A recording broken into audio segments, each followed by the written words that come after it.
Hello नमस्कार, आप सभी का इस चैनल में स्वागत करता हूं। हम लोग इस नए वीडियो में देखेंगे बिहार बोर्ड द्वारा जारी 10th एग्ज़ाम के लिए जो मैथमेटिक्स का सब्जेक्ट है उसका मॉडल सेट देखेंगे।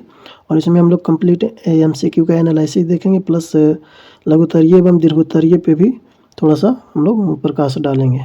तो अगर आप लोगों ने चैनल को सब्सक्राइब नहीं किया तो प्लीज़ चैनल को सब्सक्राइब करें।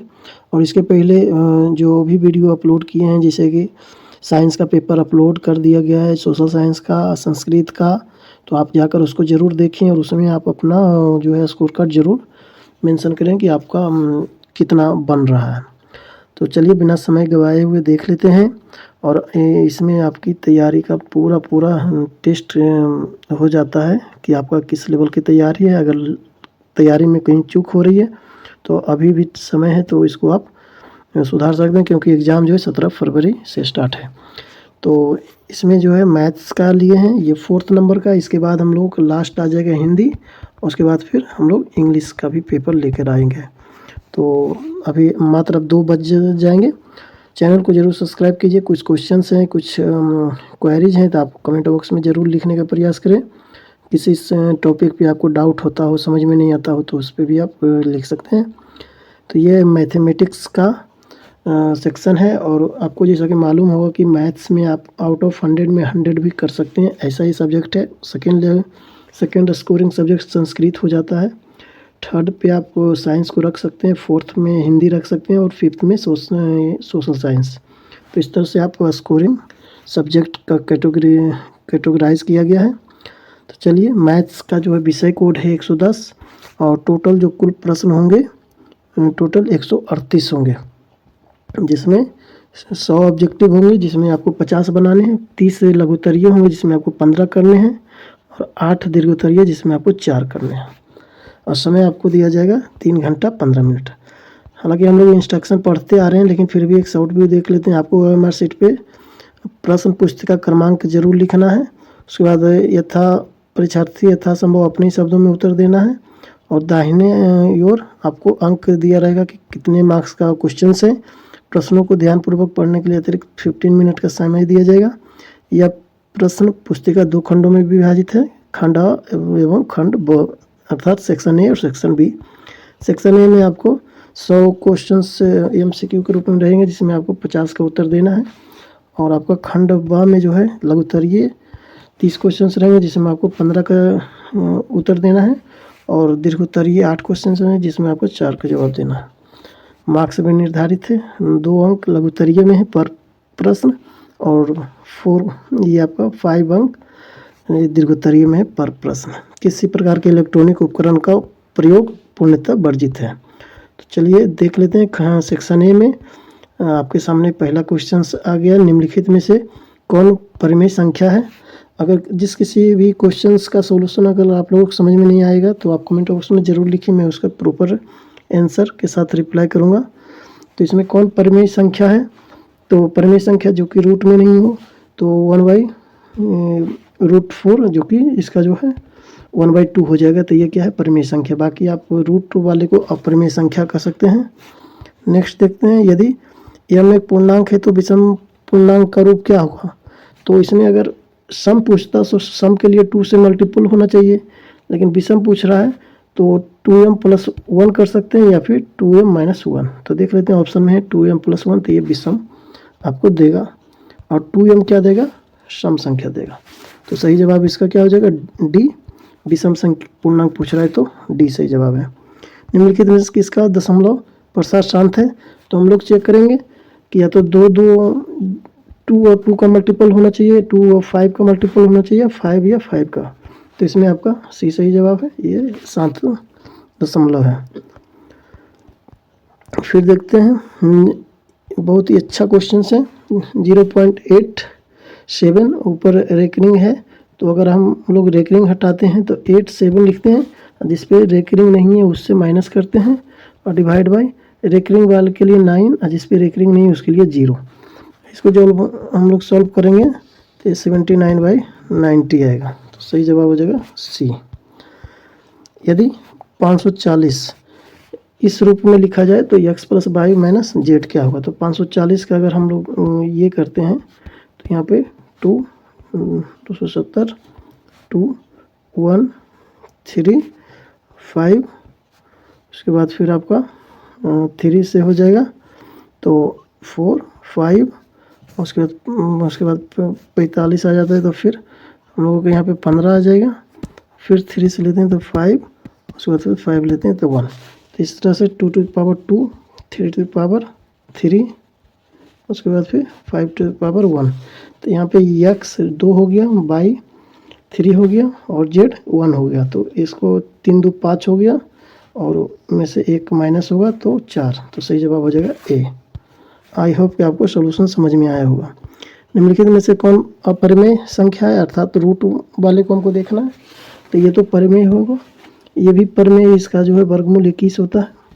और ये जो है रूट 13 और रूट 13 ये भी रूट से बाहर निकल जाएगा तो बच गया ये जो है रूट में ही रहेगा, क्योंकि 10 काटते हैं तो 1/10 बच जाएगा ये रूट में।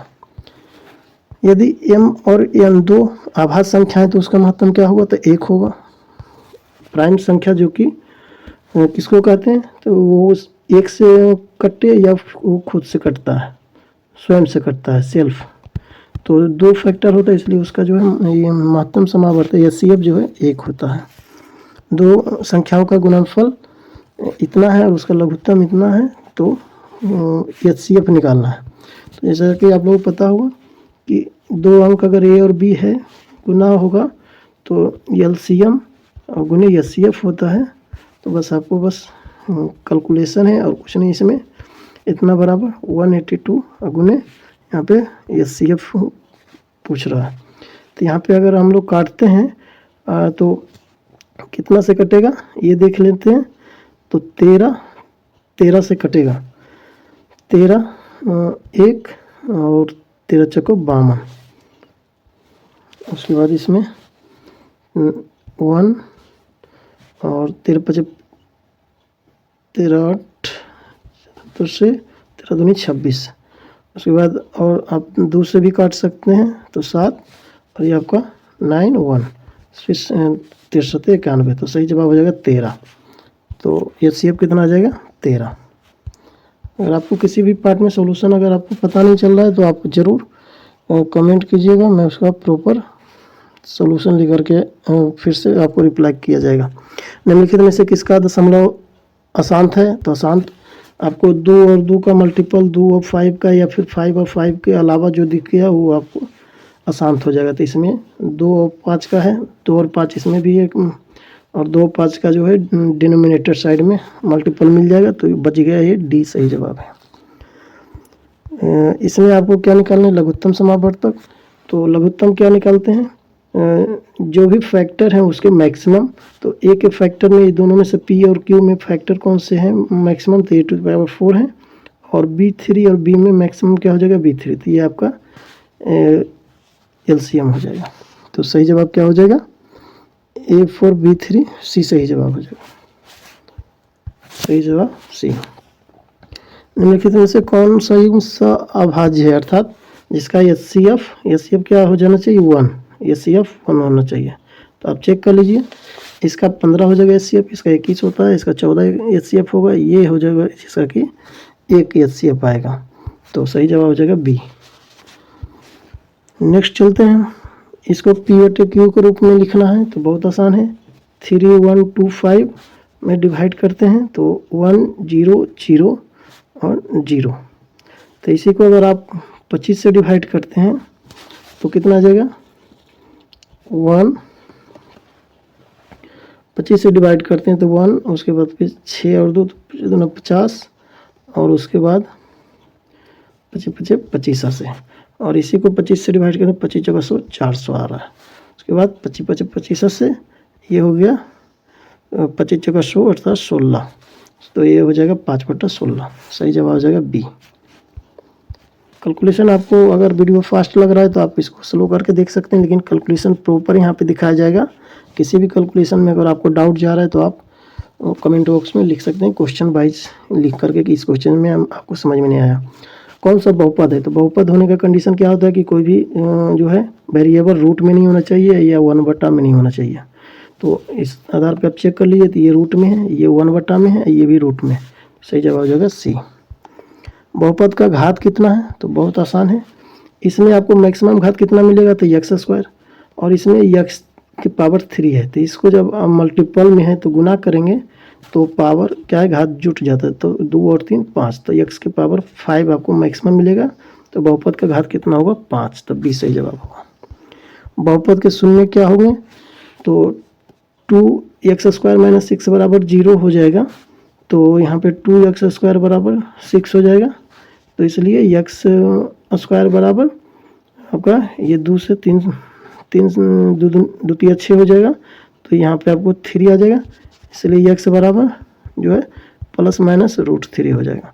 तो +-√3 अर्थात +3 और -√3, +√3 और -√3, ये ऑप्शन सही जवाब होगा। बहुपद में जो है P2 का मान निकालना है। तो यहाँ पे आपको 2 टू द पावर स्क्वायर -8 गुने 2 -12, तो 2 दूनी 4, 2 दूनी 8 -16 -12, तो 16 और 12 कितना हो जाएगा? 28, तो वो -28, 8 -28, तो ये हो जाएगा -20। तो सही जवाब हो जाएगा बी। इसमें देखिए शून्य जो है एक दूसरे के व्युत्क्रम है, अर्थात शून्य जो होता है अल्फ़ा और बीटा होता है। तो क्या है, एक अल्फ़ा है और एक 1/α है। यही क्वेश्चन का है। तो के का मान निकालना है। तो जैसा कि हम लोग जानते हैं कि अल्फ़ा इंटू बीटा बराबर क्या होता है? C/A। तो यहाँ पे दिया गया शून्य एक दूसरे के विपरीत है, यानी एक अल्फ़ा है तो एक 1/α है, बराबर C यहाँ पे कितना है? -K, और A बराबर 3।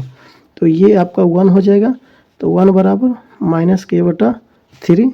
तो यहाँ पे K बराबर आपका हो जाएगा -3। तो सही जवाब हो जाएगा डी। सही जवाब क्या हो जाएगा? ये -3 हो जाएगा, डी सही जवाब हो जाएगा। नेक्स्ट शून्य -2 और -5 वाले बहुपदों की संख्या कितनी होगी? तो इसमें जो भी आपका बहुपद बनेगा, जैसे formula x² - alpha plus beta, और उसके बाद फिर प्लस अल्फ़ा इंटू बीटा बराबर 0। थोड़ा सा अच्छा क्वेश्चन पूछा है ये इसमें। तो इसमें अल्फ़ा प्लस बीटा क्या हो जाएगा? तो x² -5 2 7, तो -7x, उसके बाद ये आपका इंटू करेंगे तो 5 दूनी 10 प्लस में होगा प्लस। तो यहाँ पे x² + 7x + 10 बराबर 0। तो इस तरह से कितने बहुपद बना सकते हैं? तो अगर इसमें 1 गुना कर देंगे तो ये होगा, 2 गुना कर देंगे तो अलग बहुपद हो जाएगा, 3 गुना कर, इसी तरह से हम लोग अनगिनत बहुपद बना सकते हैं। तो लेकिन इसका जो है शून्य क्या होगा? यही होगा। तो सही जवाब हो जाएगा डी।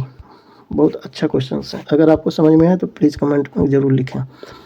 यदि बहुपद इसमें शून्य का अल्फ़ा और बीटा है तो 5 अल्फ़ा प्लस बीटा क्या होगा? तो हम लोगों को पता है अल्फ़ा प्लस बीटा बराबर क्या होता है? -b/a। तो यहाँ पे -b/a क्या है? तो -7/5 हो जाएगा -b/a। और तो हमको निकालना है 5 अल्फ़ा प्लस बीटा। तो इसी में 5 से मल्टीप्लाई हो जाएगा तो ये कट जाएगा, तो बच जाएगा -7। सही जवाब हो जाएगा ए, -7। नेक्स्ट देखते हैं। नेक्स्ट है 20 नंबर क्वेश्चन में alpha into beta into gamma. तो ये फार्मूला बेस्ड है जिसका होता है -d/a। आपका डी सही जवाब होगा। नेक्स्ट देखते हैं, यदि रेखाएं 5x + py बराबर 6 और 15x + 9y बराबर 12 है, समानांतर के लिए क्या कंडीशन होता है? तो a1/a2 बराबर होना चाहिए b1/b2। तो यहाँ पे a1 आपका 5 है और a2 क्या है? 15 बराबर होना चाहिए b1 यहाँ p है और b2 9 है। तो यहाँ से जब हम लोग काटते हैं, मानती है 15 और ये 3 से, तो p बराबर आपका 3 आ जाएगा, p बराबर 3। सही जवाब हो जाएगा ए। ये जो आपका जो राइटिंग का जो है थोड़ा सा स्केल छोटा कर दिया हूँ ताकि आपको चीज़ें और भी क्लियर दिखे। यदि दो चरों में 2 रैखिक प्रतिच्छेदों के आलेख प्रतिच्छेदी हो, अर्थात 2 इस तरह से प्रतिच्छेद करें तो उसका केवल एक हल होगा, सिर्फ एक हल, तो बी सही जवाब है। यदि 5x माइनस 8y बराबर 0 और 10x माइनस 18y बराबर 0, तो x और y का मान, तो इस तरह से क्वेश्चन में जब आपको लॉन्ग में पूछेगा तो आप इसको प्रोसेस के थ्रू दिखाना होगा, लेकिन अगर आपको MCQ में है तो आप जल्दी जल्दी इसको चेक कर लीजिएगा चारों ऑप्शनों को, जो दोनों में, तो जो सही आएगा वो आपको आंसर आ जाएगा। जिसे मान लिया हम C चेक कर रहे हैं, y बराबर अगर इसमें 0 रखते हैं तो x बराबर भी 0 दे रहा है, इसमें भी y बराबर 0 रखते हैं, इसमें भी x बराबर 0, अर्थात C सही जवाब है। इसी तरह से आप चेक कर करके, इस तरह के क्वेश्चन चेक करके बनाइएगा, जल्दी बन जाएगा। यदि समीकरण ax² plus bx plus c बराबर 0, a इक्वल टू नॉट 0, तो मूल समान हो तो क्या होगा? तो मूल समान के लिए क्या हो जाएगा? -b/a, ये फॉर्मूला भी है, -b/a। निम्नलिखित में से कौन सा द्विघात समीकरण नहीं है? बहुत ही आसान क्वेश्चन है बट ट्रिकी भी है। यहाँ पे आप देखिए कि 3x² है, इधर है, जब हम लोग स्क्वायर करेंगे तो x² आएगा, तो इधर 3x² में माइनस करेंगे तो 2x² आएगा, उधर जाएगा तो अर्थात ये द्विघात समीकरण है। यहाँ पे -x² है, उधर जाएगा तो ऐड हो जाएगा तो 2x² हो जाएगा, ये भी द्विघात समीकरण है। इसमें देखिए x² है, इसमें 3x² है, तो उधर जाएगा तो माइनस में, तो 3x² में से एक गया तो 2x², ये भी द्विघात समीकरण है। लेकिन इसमें अगर आप लोग देखते हैं तो इसको अगर हम लोग ब्रेक करेंगे तो √2x का हो जाएगा 2x², इधर आपका 2x² है, तो दोनों क्या है आपस में कैंसिल हो जाएगा, तो x² का फैक्टर कैंसिल आउट हो जाएगा, तो इसलिए सही जवाब होगा इसमें क्या है, द्विघात समीकरण नहीं है। नेक्स्ट देखते हैं, यदि द्विघात समीकरण में p और q मूल हैं तो p प्लस q का क्या मान होगा? जैसे अगर अल्फ़ा प्लस बीटा होता तो -b/a करते हैं, तो यहाँ पे अल्फ़ा और बीटा के जगह ही है p/q, क्योंकि उसी का मूल उस रूप में है, तो यहाँ पे सही जवाब होना चाहिए -p, लेकिन ऑप्शन में यहाँ नहीं दिया है, तो बिहार बोर्ड एक बार इसको देख लेंगे, क्योंकि ये गलत ऑप्शन दिया गया है, -p होगा। द्विघात समीकरण इतना जो है 3x² माइनस 13x प्लस 10 बराबर 0 का विविक्तर क्या होगा? तो विविक्तर d से डिनोट करते हैं, b बराबर -b² माइनस 4ac होता है, तो यहाँ पे b² बराबर 13 है, तो -13 का -13 है, तो -13 का स्क्वायर -4 गुने a आपका यहाँ 3 हो गया, और c कितना है 10, तो -13 का स्क्वायर करेंगे तो 169 आएगा, उसके माइनस 10 × 40 या 12, तो 120 आएगा माइनस, तो ये आपका प्लस में 169 में से 120 माइनस करेंगे तो कितना आ जाएगा 49, ये 49 आएगा, तो सही जवाब क्या हो जाएगा ए। द्विघात समीकरण में मूलों का गुणनफल क्या होगा? एक्चुअली ये एक दूसरे में मूल के ही रूप में दिया गया है, जैसे यहाँ पे x बराबर 0 आएगा, एक का वैल्यू आएगा x बराबर -5/2, तो दोनों को जब आपस में गुना करेंगे तो 0 देगा।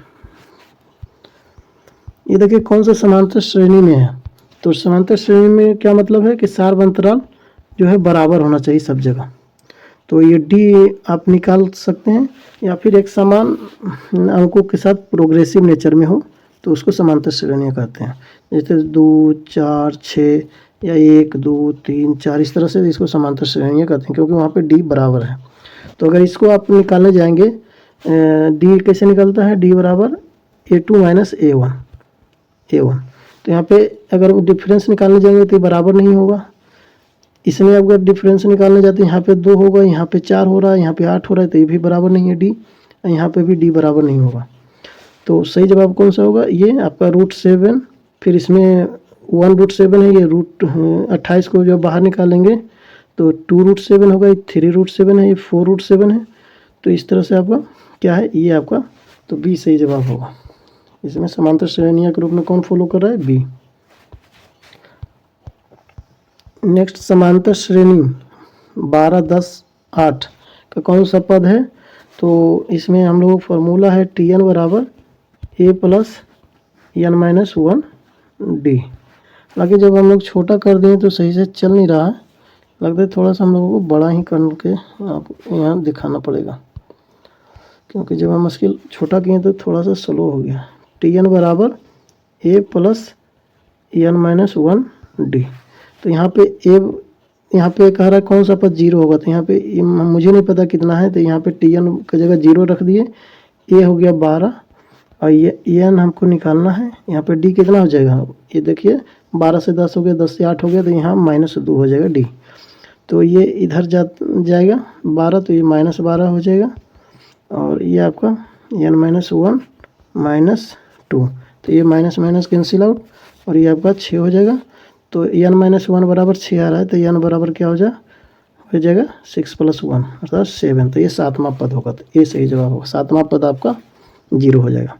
समांतर श्रेणियों में सार्व अंतर क्या होगा, तो सार्व अंतर क्या कैसे निकलता है d, तो a2 - a1 अर्थात सेकेंड पद माइनस फर्स्ट पद। तो यहाँ पे सेकेंड पद यहाँ -1 है और फर्स्ट पद में माइनस करना है किससे, -5 से, तो ये माइनस माइनस प्लस हो जाएगा +5, ये -1 है, तो इसको जब हम लोग कैलकुलेट करेंगे तो ये 4 देगा, तो डी यहाँ पे 4 आ जाएगा। नेक्स्ट देखते हैं, अगर ऐसा लग रहा है कि आपको अगर यहाँ पे माइनस माइनस ज़्यादा कुछ हो रहा है तो कहीं भी आप बड़ा से छोटा में घटा लेंगे, जैसे अगले पद से पिछले पद, जस्ट आगे वाले पद से, तो जैसे 7 में से 3 गया तो यहाँ से भी आपका 4 ही आएगा। तो इस तरह से भी आपको जहाँ सुविधा लगी वहाँ से आप घटा सकते हैं। यदि समांतर श्रेणी का पहला पद ए और सार्व अंतर डी है तो प्रथम n पदों के लिए योगफल क्या होगा, तो ये फॉर्मूला डायरेक्ट उठा के रख दिया है, n/2 2a + n - 1 d। Next देखते हैं, यदि समांतर श्रेणी का nवां पद क्या है, इस रूप में है, तो इसमें t5 क्या होगा, तो n की जगह 5 रखना है, तो 3 - 4 × 5। तो यहाँ पे जब हम लोग 5 रखते हैं तो क्या आ जाएगा 5 × 20, ये माइनस में और ये 3 है, तो सही जवाब जो है -17। तो t5 बराबर -70, ये सही जवाब होगा। 35 नंबर में, यदि समांतर श्रेणी का सामान्य पद 17 - 5n के रूप में लिखा हो तो सार्व अंतर क्या होगा, तो हम लोग जैसा पता है कि जहाँ n रहता है वहीं पे d भी रहता है सार्व अंतर के रूप में, तो यहाँ पर d बराबर -5 हो जाएगा। ये थोड़ा सा कॉमन क्वेश्चन था। प्रथम n विषम प्राकृतिक संख्याओं का योगफल कितना होगा, तो अगर सिर्फ n प्राकृतिक संख्याओं का योगफल पूछता तो हम लोग ये फॉर्मूला लगाते n × n + 1/2। अगर पूछता n प्राकृतिक सम संख्याओं का योगफल तो n × n + 1 का फॉर्मूला यूज करते, लेकिन यहाँ पूछ रहा है विषम प्राकृतिक संख्याओं का योगफल, तो n² हो गया। ये तीनों फार्मूला बहुत इंपॉर्टेंट है, तो सही जवाब हो जाएगा यहाँ पे D. D will be the correct answer, D. यदि 18x y - 3 समांतर श्रेणियों में है तो x और y का मान x + y का मान क्या होगा, तो यहाँ पे जैसा कि हम लोग जानते हैं कि Tn बराबर, इसके बनाने के अनेक तरीके हैं, लेकिन हम लोग ये तरीका अपना रहे हैं। आपका क्या तरीका है आप कमेंट बॉक्स में लिख सकते हैं। तो ये यहाँ पे मान लिया ये t4 बराबर क्या दिया गया है, माइनस चौथा पद -3 है, तो a आपका 18 है, प्लस यहाँ पे फोर्थ पद हम लोग लिए हैं और d मुझे पता नहीं कि कितना है, तो यहाँ से d निकल जाएगा क्योंकि -3 और इधर आपका जाएगा 18 बन के, तो -21 हो जाएगा और उसके बाद फिर बराबर 3 × d, तो यहाँ पे डिवाइड हो जाएगा, तो -7, d बराबर -7 आ गया। तो जब -d बराबर हम लोगों को मिल गया कि d बराबर यहाँ पे -7 है, तो 18 में से आपको जब 7 माइनस करेंगे तो 11 आएगा जो कि x का मान देगा, और फिर 11 में से आपका 7 माइनस करेंगे तो 4, तो ये आपका y देगा। तो x + y पूछ रहा है, तो सही जवाब होगा 11 + 4 15। आपको ये मेथड कैसा लगा प्लीज़ कमेंट बॉक्स में ज़रूर लिखें। यदि a तथा b पूरक हो, पूरक का मतलब क्या होता है कि ये दोनों कोणों का योग 90 डिग्री हो, तो क्या होगा, तो पूरक कोण हो, तो ये तो b और b कॉमन है, तो ये ऐसा नहीं होगा, ये भी नहीं होगा, ये भी नहीं होगा, आपका ये सही जवाब सेक के बराबर कौशिक है, सेक के बराबर कौशिक b। और फिर ये देखिए 39 नंबर में क्वेश्चंस क्या है, cos 90 डिग्री -5 बराबर क्या होगा, तो sin 5 होगा। बहुत आसान क्वेश्चन है। cos² 27 degree sine square 63 degree बराबर क्या होगा, तो इसको क्या आप लिख सकते हैं कॉस स्क्वायर 27 डिग्री को ही साइन स्क्वायर 63 डिग्री। कैसे लिखेंगे, तो इसको लिख सकते हैं cos square 90 degree minus 63 degree लिख सकते हैं इसको, कॉस स्क्वायर 27 डिग्री। इसी को जब हम लोग कन्वर्ट करेंगे तो ये देगा, और ये बराबर हो रहा है, तो इसको जब बराबर में आपस में कोई चीज़ माइनस करते हैं तो उसका रिजल्ट क्या देगा, 0 देगा। फिर देखते हैं ये कंडीशन कब सेटिस्फाइड करेगा, तभी करेगा जब थीटा बराबर 0 डिग्री होगा, तब ये कंडीशन सेटिस्फाइड करेगा। नेक्स्ट देखते हैं यदि साइन थीटा बराबर 4/5 हो, तो अगर कोई इस तरह से दिया गया है साइन थीटा बराबर 4/5, तो ये आपका कितना हो जाएगा, ये 3 हो जाता है। तो tan थीटा बराबर क्या हो जाएगा, 4/3। तो सही जवाब हो जाएगा सी सही जवाब है। नेक्स्ट देख लेते हैं 43 नंबर में। यहाँ पे अक्सर लोग कैलकुलेट करने चल जाते हैं क्योंकि tan थीटा बराबर इतना दिया है, लेकिन हम लोग जब पता ही है कि इतना बराबर 1 होता है तो हम लोग क्यों कैलकुलेट करने जाएं। ये सब थोड़ा सा आपको एग्ज़ाम में ध्यान देकर रहना होगा। इसमें टाइम टेकिंग में आपका फिर टाइम लैप्स चला जाएगा। 44 नंबर में क्या है, tan 45 डिग्री बराबर 1 होता है, तो 1 माइनस 1 ऊपर का है पोर्शन क्या है, स्क्वायर में भी रहेगा तो 1 का स्क्वायर 1 ही होता है, तो ऊपर का पोर्शन ये 0 हो जाएगा, तो टोटल आपका 0 बना देगा। सही जवाब हो जाएगा ए। 3 कॉट स्क्वायर 60 डिग्री का मान क्या होगा, तो कॉट 60 डिग्री का मान क्या होगा, 1/√3, उसमें स्क्वायर करेंगे और उसमें 3 मल्टीप्लाई करेंगे, तो 3 गुने 1/3 कट जाएगा, 1 सही जवाब है। तो b will be the correct answer. इसमें देखिए कितना अच्छा क्वेश्चन दिया हुआ है, cos 1 डिग्री cos 2 डिग्री, ऐसे क्वेश्चन लोग छोड़ देते हैं, लेकिन ये बहुत ही आसान क्वेश्चन होते हैं। इसमें हम लोग जब बढ़ते जाएंगे तो कहीं ना कहीं cos 90 डिग्री आएगा। cos 90 क्या होता है, 0, तो मल्टीपल में ये सब सारा, तो उसको क्या बना देगा, सबको 0 बना देगा। नेक्स्ट देखते हैं 2 माइनस 2 कोसेक स्क्वायर ए बराबर क्या होगा, तो 2 कॉमन लेंगे तो 1 माइनस कोसेक स्क्वायर ए हो जाएगा। और जैसा कि हम लोगों को पता है कि ये जो फार्मूला होता है कोसेक स्क्वायर ए माइनस कॉट स्क्वायर ए बराबर क्या होता है, 1 होता है। तो हमको निकालना है 1 माइनस, तो इसको अगर हम उधर भेजते हैं तो ये आपका माइनस कॉट स्क्वायर ए बराबर 1 माइनस कोसेक स्क्वायर ए हो जाएगा, और इसी के बराबर जो है ये होगा, तो यहाँ पे वैल्यू पुट कर देना है, तो आपका सही जवाब हो जाएगा -2 कॉट स्क्वायर ए। तो आपका डी सही जवाब हो जाएगा। सही जवाब होगा डी। कैसे होगा आप लोगों को समझ गए, डायरेक्ट फार्मूला बेस है। यदि ए साइन एक्स बराबर 1 और b cos square cos x बराबर 1, तो कॉट स्क्वायर है, तो कॉट एक्स बराबर क्या होता है, कॉस एक्स बटा साइन एक्स। तो यहाँ पे हम लोग दिया गया है कि कॉस एक्स बराबर कितना है, 1/b, और साइन एक्स कितना है, 1/b है ये, और 1/a है। तो इसको जब हम लोग रीअरेंज करेंगे तो ये बटा b आएगा, तो सही जवाब क्या आ जाएगा, b। ये बटा b will be the correct answer. फिर देख लेते हैं साइन स्क्वायर। ये तो आपका डायरेक्ट फार्मूला पे है, sine square theta plus cos square theta, तो 1 होगा और -1, तो ये आपका 0 देगा। सही जवाब हो जाएगा ए।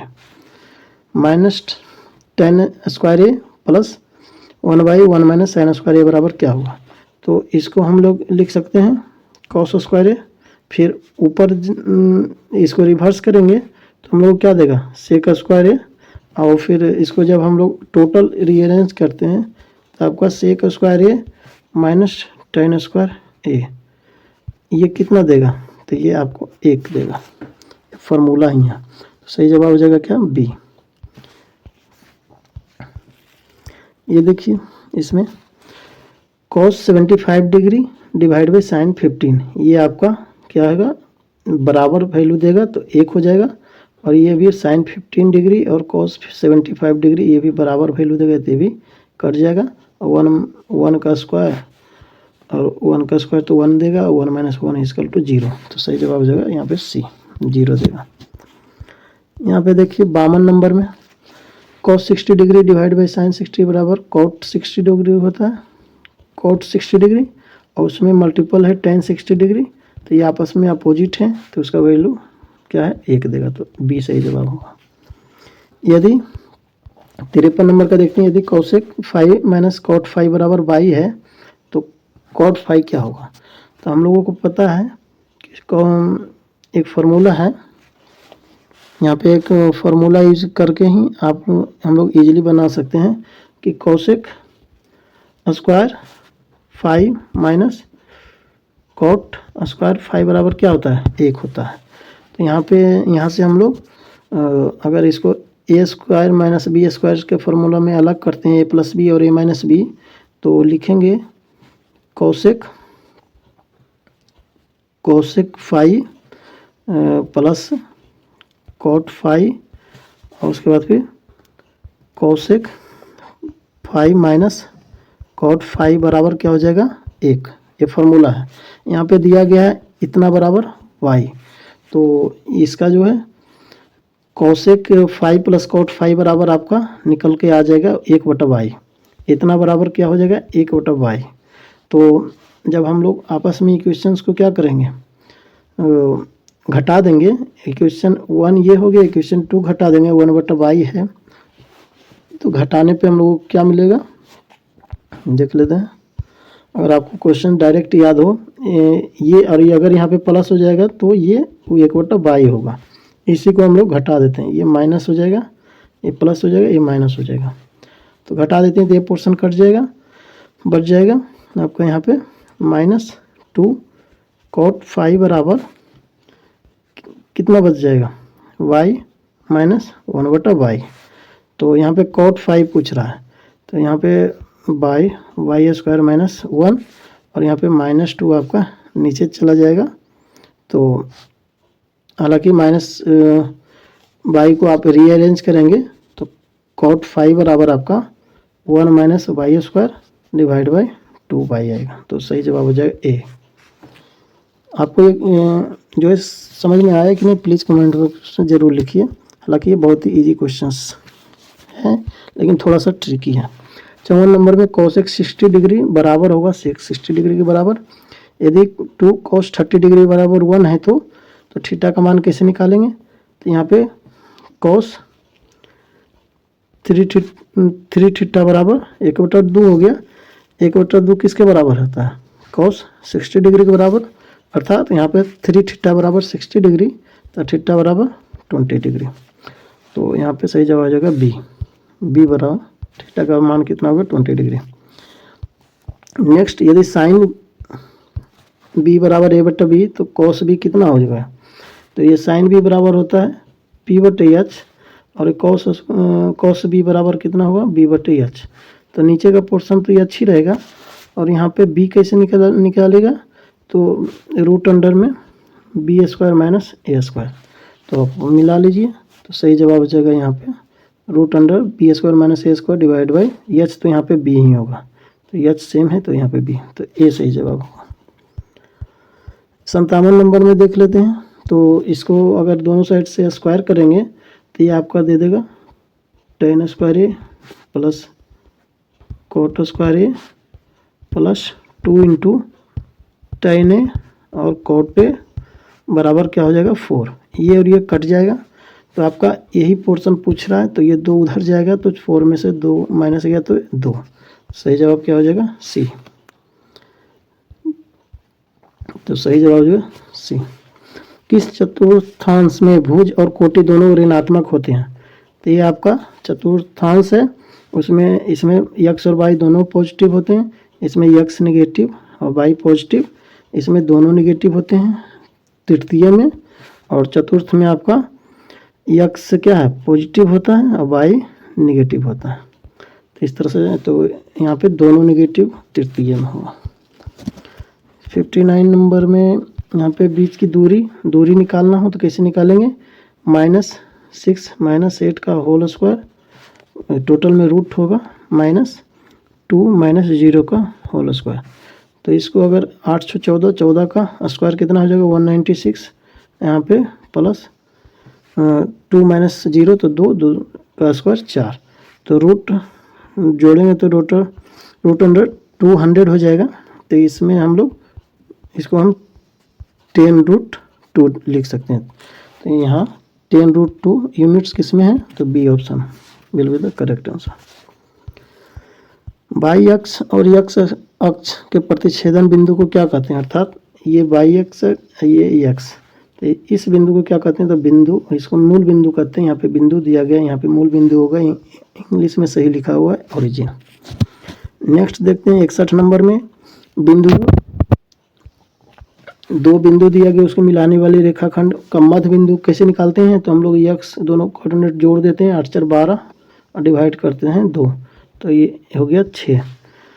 और इसमें भी इसको भी जोड़ देते हैं, तो -5 में 7 जोड़ेंगे तो आपका 2 आएगा, और उसमें से 2 करेंगे डिवाइड तो 1 आएगा, तो 6 और 1, तो सी सही जवाब होगा। मध्य बिंदु हम लोग निकालने का फॉर्मूला होता है। मूल बिंदु से इसकी दूरी क्या हो जाएगी, तो √x² + y², बी सही जवाब होगा। यदि बिंदु ये जो है संरेख हैं, तो ये का मान क्या होगा, तो इसमें अगर आपको पता होगा संरेख के लिए एरिया निकालना होता है। एरिया का फॉर्मूला क्या होता है, हाफ, उसके बाद फिर 1, उसके बाद फिर यहाँ से आप कर पाएंगे -2 -6, फिर ये प्लस यहाँ पे -5 है, और ये आपका संरेख है, ये इसमें आपको ज़्यादा कुछ करने की ज़रूरत नहीं है। यहाँ पे 2 माइनस इसका जब हम लोग लेते हैं तो 2 - 2 तो प्लस हो जाएगा, और ये नेक्स्ट हो जाएगा ए, तो ए का जब लेते हैं तो हम लोग क्या करते हैं 6 - 2, और इसको हम लोग जब सॉल्व करेंगे तो आप एक बार 6 2 8, तो ये आपका कितना हो जाएगा -8, फिर ये आपका 5 चौक 20, कितना -20, और ये आपका 4 + 4a, तो यहाँ पे a बराबर आपको जैसे -8 -20 हो जाएगा -28, और डिवाइड बाई 4 करेंगे, उधर जाएगा बराबर, उधर जब हम लोग 4a ले जाएंगे तो -4a में आएगा, माइनस माइनस कैंसिल हो जाएगा, तो यहाँ पे रिजल्ट 7 आ जाएगा। तो संरेखी के लिए a का मान क्या होना चाहिए, 7। रेखा y बराबर क्या होगा, तो रेखा y हम लोग वैसे कोऑर्डिनेट खोजने जिसमें कि y का मान 7 से गुजरता हो, तो ये 3 है, ये -6 है, ये -1 है, तो ये जो है y बराबर 7 गुजरेगी, इस ओरिजिन इस पॉइंट से गुजरेगी। 65 नंबर में देख लेते हैं y अक्ष से बिंदु P, तो y अक्ष से पूछ रहा है, तो ये बिंदु पहले है कहाँ, तो मान लिया ये बिंदु यहाँ पे है P 4 और 6, और ये नीचे x है, ये y है, तो y अक्ष से अर्थात इससे कितनी दूरी पर है, अर्थात ये पॉइंट, ये दूरी निकालना है, तो ये दूरी किसके बराबर है, 4 यूनिट के बराबर, तो बी सही जवाब होगा 4 यूनिट।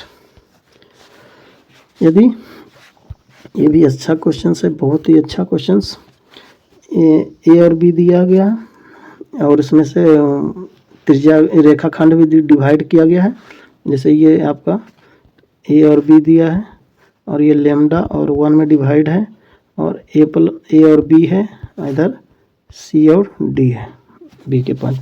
यहाँ पे हम लोग कैसे निकालेंगे, तो y का निर्देशांक पूछ रहा है, तो y बराबर क्या हो जाएगा, lambda d plus 1 into b, तो बी हो जाएगा, और डिवाइड बाई लेमडा प्लस 1, तो ये ए सही जवाब है, lambda d plus b by lambda plus 1। 67 number में क्या हो जाएगा, तो किसी वृत्त के व्यास के सिरे का, ये जो है एक ये वृत्त है, इसके सिरे का पॉइंट दिया गया है, ये P है और ये Q है, तो यहाँ पे 8 और -6 दिया गया है, और ये -8 और 6 दिया गया है, तो हमको इस बीच का केंद्र का निर्देशांक निकालना है x, तो हम लोग माध्यम का, जैसे क्योंकि ये व्यास है तो बीच का निर्देशांक हम लोग निकालते हैं कैसे, दोनों कोऑर्डिनेट को जोड़ते हैं और डिवाइड करते हैं 2 से, तो 8 और -8 जोड़ेंगे तो 0, डिवाइड बाई 0 तो 0 देगा, इसको भी -6 और +6 जोड़ेंगे तो 0 बाई डी 0, तो ये 0 0 से गुजरेगा, तो सही जवाब क्या हो जाएगा, डी। एक त्रिभुज के केंद्रक ये है, तो उसके दो शीर्ष दिए गए, तो तीसरा शीर्ष। तो केंद्रक हम लोग कैसे निकालते हैं, x बराबर x1 plus x2 plus x3 बराबर 3। तो यहाँ पे x दिया गया 4, x1 है 3, x2 आपका 5 है और x3 मुझे हम लोगों को मालूम नहीं, तो x निकालना है और बटा 3। तो इधर गुना होगा तो 4 तिया 12 हो जाएगा और ये 5 3 8 प्लस x। तो यहाँ पे यहाँ से x हम लोग निकल जाएगा कितना, 4। तो देख लेंगे कि x का वैल्यू जिसमें 4 बोला ऑप्शन होगा तो वही होगा। इसमें y का वैल्यू x ये 4 दिया है, तो सही जवाब क्या हो जाएगा, b। ज़्यादा सॉल्व भी नहीं कर सकते हैं ऐसे में, क्योंकि आपको टाइम भी बचाना होता है। बिंदु डैश किस पाद में स्थित है, अर्थात वैसा पाद खोजना है जिसमें x नेगेटिव है और y पॉजिटिव। तो x नेगेटिव इसमें है, y पॉजिटिव, तो ये द्वितीय पाद में हो जाएगा। अब x अक्ष पर सभी बिंदुओं की कोटि क्या होगी, तो कोटि x अक्ष पे कितनी होगी, तो 0। x अक्ष पे y बिंदु कितनी होगी, 0। तो ये सही जवाब है। यदि त्रिभुज ABC और PQR समरूप है, ये आपका समरूप है AB और C, और इधर है PQR। यहाँ पे आपका ये एंगल ए दिया गया है 42 डिग्री और ये आपका ए दिया गया 84 डिग्री, अर्थात इसका मतलब ये दिया गया 84। तो 42 और 84 जोड़ेंगे तो 4 2 6 8 4 12 और तीनों कोनों का योग कितना होना चाहिए, 180। तो यहाँ से हम लोग C निकाल लेंगे, 180 डिग्री माइनस 126 करेंगे तो ये 54 डिग्री देगा। तो C बराबर 54 डिग्री, बी सही जवाब होगा। यदि PQR में PR² बराबर PQ, ये आपका राइट एंगल ट्रायंगल का फार्मूला है। ये आपका अगर PQR है तो PR² बराबर, तो ये Q एंगल पूछ रहा है, तो ये आपका 90 डिग्री है। देखते हैं आपको 90 डिग्री बनाना, इसमें कुछ सोचने वाली बात ही नहीं थी। यहाँ पे देखिए त्रिभुज ABC एक समबाहु त्रिभुज है जैसे, तो समबाहु त्रिभुज का क्या परिभाषा होता है, इसका तीनों कोण बराबर होता है और उस पर क्या होता है, परपेंडिकुलर डाला गया है। ABC AD क्या है, इस पर परपेंडिकुलर, अर्थात दो भागों में बांटा गया है AD। तो AD² ये निकालना है किसके फॉर्मेट में, तो CD के फॉर्मेट है। अगर ये CD है तो ये क्या हो जाएगा, ये आपका 2CD हो जाएगा, क्योंकि इसका आधा है, एक CD है तो ये भी 2CD हो जाएगा। तो इसका वैल्यू हम लोग कैसे निकालेंगे, दिस स्क्वायर, मैंने ये इसको H मान लीजिए, इसको B मान लीजिए, इसको P मान लीजिए। तो यहाँ पे आपको 2DC का होल स्क्वायर माइनस DC का होल स्क्वायर। तो जब इसको हम लोग कैलकुलेट करेंगे तो आपको 3CD² या DC² देगा। तो कौन सा ऑप्शन मिल रहा है, 3CD²। तो आपको सही जवाब हो जाएगा D। नेक्स्ट देख लेते हैं, ये भी आपको आसान क्वेश्चंस हैं ये सब। ये आपका दिया गया है ABC में D और E बिंदु इस तरह से है कि आपका AD जो है 4 है, ये D और E है, तो AD 4 दिया गया है, ये पोर्शन 4 है, ये पोर्शन आपका कितना है, DB बराबर 5, और ये टोटल दिया गया है ये आपका 18 सेंटीमीटर। तो यहाँ टोटल कितना हो जाएगा, 5 4 9 हो जाएगा। तो हम लोग जो है ये फॉर्म जो हम लोगों का जो रूल होता है, ए यहाँ पे निकालना, ये पोर्शन निकालना। तो कैसे निकालेंगे, तो AD बटे AB बराबर AE, ये जो फॉर्मूला है AE बटे AC। तो यहाँ से अगर हम लोग वैल्यू रखते हैं इस फार्मूला में, तो AD कितना है, AD है गया 4 और उसके बाद AB कितना है, तो 9 है, बराबर AE और डिवाइड करते हैं A यहाँ पे AE हो गया, ये आपका निकालना है, और AC ये हो गया AC कितना है 18। तो यहाँ 9 दूनी 18 कट जाएगा और ये आपका मल्टीपल में हो जाएगा, तो AE बराबर 8 हो जाएगा। तो क्या हो जाएगा सही जवाब 8 सेंटीमीटर। आपको सॉल्यूशन समझ में आ रहा है कि नहीं, ये आप ज़रूर बताइएगा। समद्विबाहु समकोण त्रिभुज, तो समकोण त्रिभुज की बात किया जाए और प्लस समद्विबाहु भी है, अर्थात ये दोनों जो है बराबर है, राइट एंगल है। तो आपको पता है कि अगर दो भुजा बराबर हो तो उसके दो एंगल भी क्या बराबर होंगे। ये 90 डिग्री है तो ये दोनों मिला करके 90 डिग्री होने हैं और बराबर होना चाहिए, तो अर्थात 45 डिग्री का कोण बनेगा।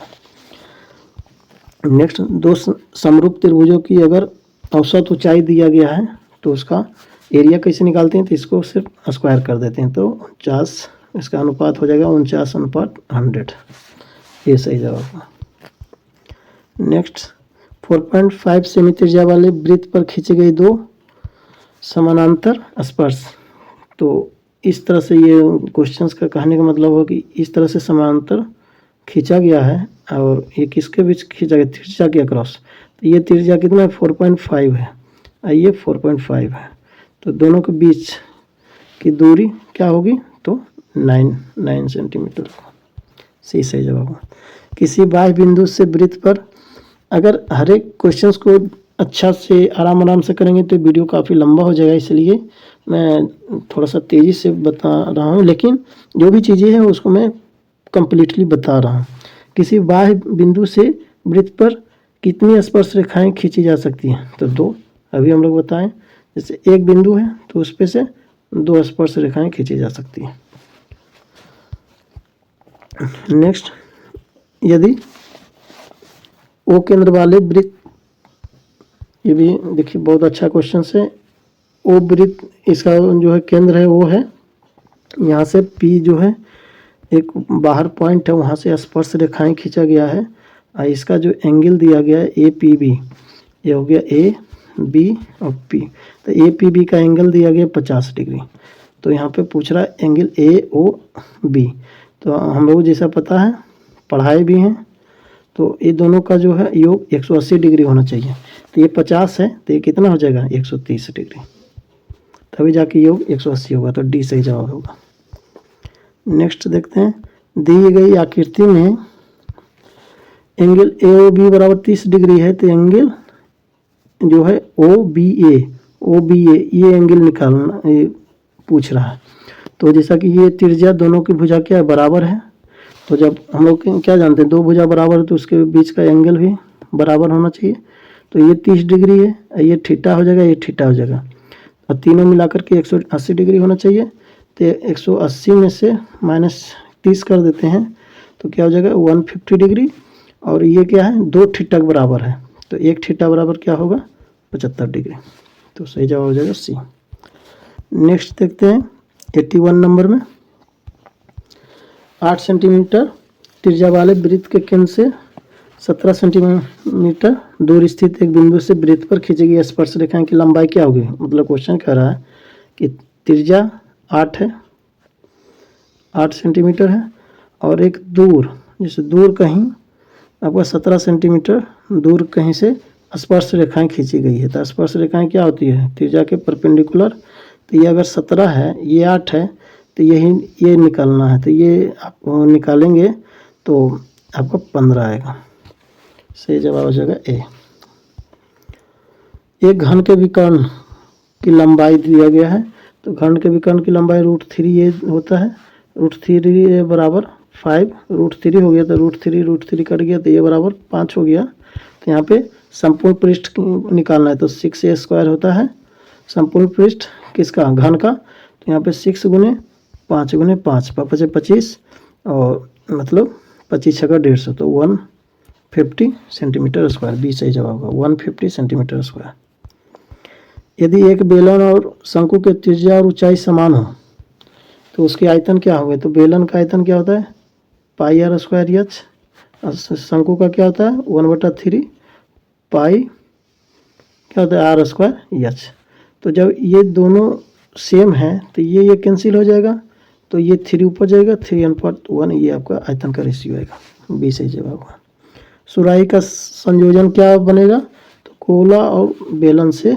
ये आपको पता था कि नहीं, कमेंट बॉक्स में लिखें, बहुत अच्छा क्वेश्चन था। तो सही जवाब हो जाएगा ए। एक घड़ी के मिनट वाली सुई 45 मिनट में कितना कोण बनाएगा। तो जब ये 60 मिनट चलता है तो 360 डिग्री बनाता है। तो 45 मिनट चलने के लिए कितना डिग्री, मतलब कितना डिग्री कोण बनाएगा। तो इसको अगर 4 भागों में बांट देते हैं तो एक भाग 90 डिग्री के बराबर, तो 3 भाग कितना हो जाएगा 270 डिग्री के बराबर, तो 270 डिग्री चलेगा। 10 सेंटीमीटर त्रिज्या वाले अर्धवृत्त की कुल परिमिति क्या होगी? तो 10 सेंटीमीटर त्रिज्या की अर्ध परिधि, तो ये आपका अर्ध परिधि हो गया, तो उसका क्या हो जाएगा formula pi are plus 2r। तो यहाँ पे r कॉमन ले लेते हैं, तो पाई प्लस 2, यहाँ पे r की जगह 10 है, 10 सेंटीमीटर, तो pi plus 2 10 centimetre, pi plus 2 10 centimetre आपका परिमिति हो जाएगा। नेक्स्ट 87 नंबर का देख लेते हैं। 6 सेंटीमीटर व्यास वाले एक गोले द्वारा विस्थापित हवा का आयतन, अर्थात गोले का आयतन पूछ रहा है, तो गोले का आयतन का फॉर्मूला क्या होता है 4/3 पाई आर क्यू। तो इसमें 4/3 और पाई और आर यहाँ पे क्या है 3 हो जाएगा, क्योंकि ये व्यास दिया गया है 6, तो इसका 3 के पावर 3 होगा, तो 3 गुने 3 गुने 3, तो 3 3 कैंसिल आउट हो जाएगा, 3 3 9 9 36, 36 पाई घन सेंटीमीटर होगा, तो सी सही जवाब होगा। पी त्रिज्या वाले वृत्त के कोण थीटा के त्रिज्यखंड का क्या होगा, अर्थात ये वृत्त है, तो एरिया हम लोग को टोटल क्या लिखते हैं, total area pi r square लिखते हैं, लेकिन हमको इतना कहीं निकालना है, ये थीटा कहीं निकालना है, तो थीटा कैसे निकलेगा, तो टोटल कितना डिग्री का कोण बनाता है 360 का, तो हमको थीटा ही पूछ रहा है, तो theta 360 divide by pi r square, यहाँ पे आर बराबर पी है, तो p pi p square theta by 360, सही जवाब हो गया ए। यदि किसी अर्धगोले के संपूर्ण पृष्ठ का क्षेत्रफल कितना है, इतना है, तो उसकी त्रिज्या क्या होगी, तो अर्धगोले का संपूर्ण पृष्ठ का फॉर्मूला क्या हो जाएगा 3 पाई आर स्क्वायर बराबर होता है 462, तो यहाँ से त्रिज्या निकल जाएगी 22/7 आर स्क्वायर बराबर 462, तो जिसको हम लोग अगर इसको काटते हैं तो वैदुनी 44 और उसके बाद फिर 4 और 2 22 में आएगा, और इसमें अगर हम लोग और भी काटते हैं जैसे वैदुनी 44 4 और 2, तो ये 2 ने 1 आएगा यहाँ पे, सॉरी इरेज हो गया पूरा, 3 गुने पाई आर स्क्वायर बराबर 462, तो यहाँ पे 3 गुने 22/7 आर स्क्वायर बराबर 462, यहाँ से ऐसे हम लोग देखते हैं 7 आंसर मार देते हैं, लेकिन चूँकि आप लोगों को समझ के यहाँ पे देखना है, तो 22 से अगर काटते हैं इसको तो 44 और 1, और उसके बाद फिर क्या होता है, ये अगर हम लोग काटते हैं तो 7 आएगा, तो आर स्क्वायर बराबर 49 आ रहा है, 7 गुने 7 49, तो आर बराबर कितना हो जाएगा 7, तो ये कितना हो जाएगा सेंटीमीटर में 7 सेंटीमीटर त्रिज्या हो जाएगी। नेक्स्ट देख लेते हैं।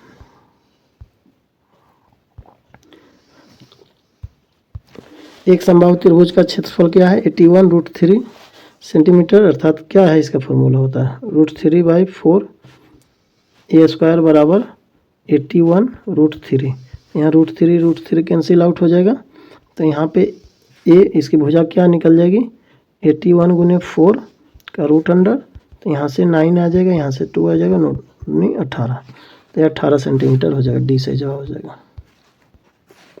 नेक्स्ट 3 पासों के उछाल में संभव परिमाण क्या होगा, तो एक पासा में कितना संभव होता है, तो 2, और 3 पासा लेंगे तो उसके टू द पावर कर देना है, सॉरी एक पासा यानी लूडो की बात हो रहा है, डाइस की बात है, तो टोटल पॉसिबल संभव परिणाम कितने आते हैं 6 आते हैं, तो 3 पासा लेना है 6 की पावर 3, तो आपको जब कैलकुलेट करेंगे 6 गुने 6 गुने 6 तो 216 आएगा, सही जवाब।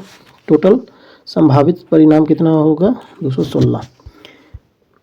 इससे कोई भी यदि कोई घटना घटित नहीं हो सकती है तो उसकी प्रायिकता 0 होती है, अगर कोई घटना निश्चित रूप से घटेगी तो उसकी प्रायिकता 1 होगी, तो सही जवाब यहाँ पे क्वेश्चन के मुताबिक ए हो जाएगा। एक पासा एक बार फेंका जाता है, पासा यानी कि डाइस लूडो, इसमें आभास संख्या होने की, तो 1 से 6 तक में कौन कौन आभास संख्या 2 है 3 है और 5 है, और आउटकम की टोटल कितना है 6, 3 हम लोग संभावित संख्या है, आउटकम कितना है 6, तो ये आपका सही जवाब हो जाएगा वो 1/2 प्रायिकता। अच्छी प्रकार से फेंकी गई या फेंकती नहीं हो, हाँ फेंकती गई ताश के गड्ढे में एक पत्ता या दृश्य निकाला जाता है, तो इसमें काला रंग का रानी होने का, तो हम लोग जैसा पता है कि इसमें टोटल कितनी रानियाँ होती है, तो 4 रानी, 2 लाल के 2 काला के, तो इसमें टोटल काला रानी 2 है और टोटल ताश 52 है, तो 2/52 करेंगे तो 1/26 will be the correct answer, संभावना होगी। 2 सिक्के को उछालने पर एक भी शीर्ष नहीं हो, तो संभावना मान लिया, देख लेते हैं, हेड हेड आ जाए या हेड टेल आ सकता है या टेल हेड आ जाएगा या फिर टेल और टेल, तो इसमें भी हेड है, इसमें भी हेड है, इसमें भी हेड है, तो एक भी शीर्ष यानी एक भी शीर्ष नहीं आएगा, तो इसमें टेल और टेल अर्थात तो 1/4 will be the correct answer, तो डी सही जवाब होगा 1/4। अगर किसी क्वेश्चंस का सॉल्यूशन अगर आपको समझ में नहीं आएगा तो प्लीज़ आप कमेंट बॉक्स में ज़रूर लिखें और चैनल को ज़रूर सब्सक्राइब कीजिए। यहाँ पे बहुलक क्या होगा, तो यहाँ पे देखिए 23 कितने बार है, 1 2 3 बार, यहाँ पे मार्क करते जाइए 3 बार। 20 इसमें कितने बार हैं, तो 1 बार है, ये नहीं होगा। 22 इसमें कितने बार हैं, तो 2 बार हैं, चलिए मार्क कर लीजिए। 37 कितने बार हैं, तो 37 आपको इसमें एक बार मिलेंगे। तो 19 इसमें कितने बार हैं, 1 बार, तो इसमें बहुलक कितना हो जाएगा, 2 है, ये 1 है, ये 1 है, तो बहुलक कितना हो जाएगा 23, तो ए सही जवाब हो जाएगा। यदि 5 आंकड़ों का माध्य दिया गया 14, तो 5 है तो यहाँ पे x है तो 5x प्लस इसको जोड़ेंगे तो 4 3 7 2 9 1 10, 5x प्लस 10 बराबर बटा 5 बराबर 14 है, तो यहाँ से अगर x निकालते हैं 5x बराबर 10 बराबर 14 25 70, तो 5x बराबर क्या हो जाएगा 60 हो जाएगा, तो यहाँ से x बराबर 12 आंसर, x बराबर 12। 58 निम्नलिखित में से कौन केंद्रीय प्रवृत्ति की माप नहीं है, तो ये तीनों केंद्रीय प्रवृत्ति की माप है लेकिन परिसर एक रेंज बताता है। 99 नंबर में प्रथम 8 आभाज्य संख्याओं की माध्यिका क्या होगी, तो पहले 8 प्रथम आभाज्य संख्या लिख लेते हैं, 2 3 5 7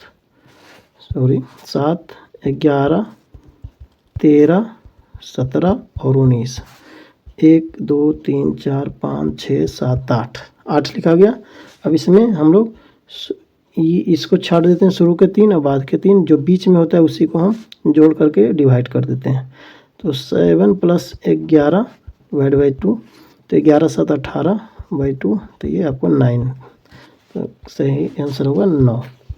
और ये 100वां नंबर क्वेश्चन है और इसमें जो पूछ रहा है बहुलक वर्ग का उच्च सीमा निकालना है, तो इसमें बहुलक वर्ग 20 है, इसमें आपका उच्च सीमा 30 हो जाएगा, निम्न सीमा पूछता तो 20 हो जाएगा और उच्च सीमा पूछा है तो सही जवाब हो जाएगा 30। तो अब आप लोग कमेंट में ज़रूर बताइएगा कि आउट ऑफ 100 में कितने क्वेश्चंस आपको खुद से बन रहे थे और कौन से क्वेश्चंस के सॉल्यूशन में आपको समझ में नहीं आया, ये दोनों बात आप ज़रूर लिखिएगा। उसके बाद हम लोग आगे देख लेते हैं, सेक्शन बी का भी पार्ट देख लेते हैं किस तरह से क्वेश्चंस आए गए थे। इसमें टोटल 15 क्वेश्चंस आपको बनाने होते हैं और टोटल क्वेश्चनों की संख्या 30 है। तो सिद्ध करें ये बहुत ही फेमस क्वेश्चंस है, मेन एग्जाम में भी आने की संभावना है। इस तरह से हो सकता है यहाँ पे अंक डिजिट चेंज हो जाए लेकिन आएगा। फिर यहाँ पे आपका गुणनखंड विधि से लघुत्तम समावर्तक, ये भी इजी है। यूक्लिड के विभाजन एल्गोरिदम पर आपको महत्तम समावर्तक निकालना, ये भी आसान है। द्विघात बहुपद का शून्य ज्ञात करना है। आपको कितने क्वेश्चंस आ रहे हैं आप कमेंट बॉक्स में उसका क्वेश्चंस नंबर और उसका आंसर आप ज़रूर लिखें, प्रयास करें और उसका मैं आंसर वेरीफाई करके आपको रिप्लाई करूँगा। फिर 5 नंबर में भी बहुत ही आसान क्वेश्चन पूछा गया। 6 नंबर में यहाँ पे alpha square plus beta square का मान ज्ञात करना, ये भी आसान है। समीकरण युग्म ये भी बना सकते हैं। द्विघात समीकरण में विविक्तर ज्ञात करना, ये भी आसान है। प्लस प्रकृति, तो ये 2 मार्क्स का है, एक में विविक्तर निकालने का मार्क्स मिलेगा, एक प्रकृति आपको बतानी है। तो प्रवृत्ति जो है विविक्तर पे डिपेंड करता है, जैसा विविक्तर आएगा वैसा प्रकृति होगी। द्विघात सूत्र का उपयोग कर समीकरण निकालना है। तो आपको द्विघात समीकरण का सूत्र उपयोग करके x का मान निकालना है, मूल का मान। फिर ये आपका 301 इसमें पद है कि नहीं, ये आपको जन बनाना है। ये भी समांतर श्रेणियों से है, इसका योगफल क्या होगा।